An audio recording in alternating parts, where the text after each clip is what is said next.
few months ago, I visited a place that changed my outlook on life as I saw it. And today, I'd like to tell you about it. Last fall, I studied abroad in Japan. Where in Japan, you might ask? Not Tokyo, not Osaka, Nagasaki, a place that you probably couldn't even point to on a map, yet you hear all about it in your everyday life. When I first made the decision to go to Nagasaki, I really didn't know what to expect. Japan is a country that many people have near the top of their bucket list, but I don't see it as this golden paradise by any means. In my eyes, it's just another country that exists in our world. They have their own way of life, their own culture, their own food, their own everything. But given how stagnant I've been feeling over the past couple of years, I realized now was the best time I had to make a change. When I first arrived on campus, I was definitely overwhelmed. Nagasaki, like I said, isn't Tokyo or Osaka. There is practically no English wherever you go, and very quickly you're going to have to adapt to your surroundings. And I found that reality hit me very quickly. I'd studied the language for about a year beforehand, but I was still completely lost when I got off that bus. Fortunately, I wasn't the only one. I was joined by 30 or 40 other expats who made the same decision that I did, and it was through this shared decision that we bonded.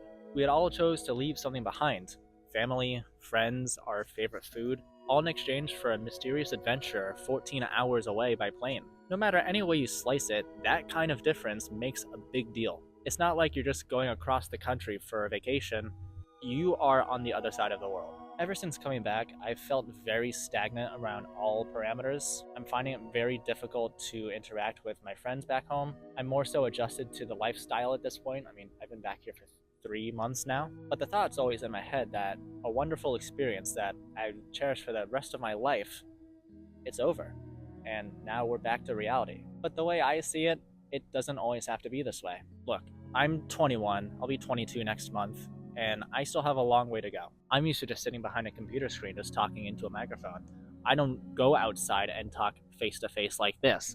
So I'm trying something new here too. It's not easy to introduce yourself when you don't even know who might come across this kind of video. I'd like to think I'd come across some other expats, maybe some people interested in Japan like myself, or potentially other people who want to explore the world. And that's something I'd like to share with all of you. I don't consider myself to be the best storyteller by any means. That's why I'm doing this. I'm practicing my way of words to unsuspecting viewers like yourself. But I don't necessarily think that this has to be a one-way interaction.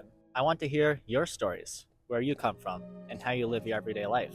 Because the key to overcoming our differences is to share our experiences, in my eyes. The world is ever so divisive in 2026, and I want to do everything I can to help make it even just a tiny bit of a better place. You might call my efforts futile and think that what I'm doing is pointless, and I can't blame you exactly. I'm posting this video into the vast void known as the YouTube algorithm, and along the way, I will come across people that I'll meet for the first, or potentially not the first time if you know where I come from. And I hope along this journey that I can share a new perspective about life. It is my goal to one day at some point move back to Japan because it was the life that I had dreamed of.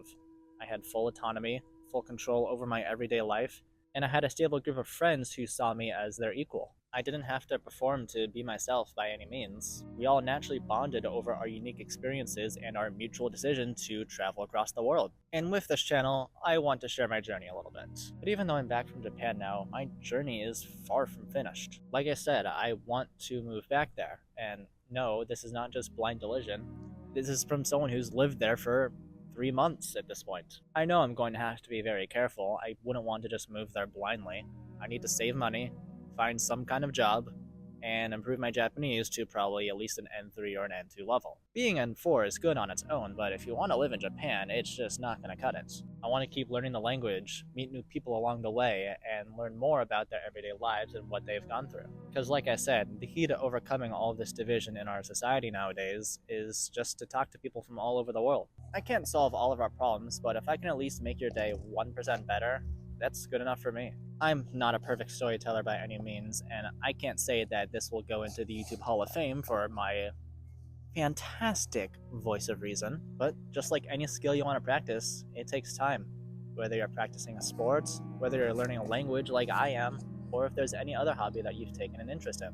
Growth is not a linear pattern by any means, and I hope I can capture that in this channel. What I need to do to achieve my goal is to have $20,000 saved probably, at the bare minimum, have a job lined up when I'm getting to Japan or being in the process of securing one, and being able to speak Japanese at a comfortable level, because I certainly cannot. 日本語が難しいけど、上手になりたい. And through this journey, I want to share my own expat experiences with the world.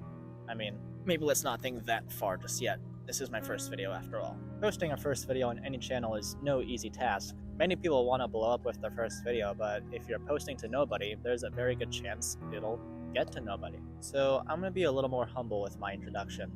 You can call me Drew, and welcome to Expat Experiences. It's a long road ahead, but I hope to have you along with it for at least some of the ride. Down in the comments, I want you to share your experiences. Where did you go? Who did you meet? What kind of new cultures did you experience? I want to share my own experiences with you, but I also want to get to know you guys a lot better too. And I'll see you soon for more expat adventures.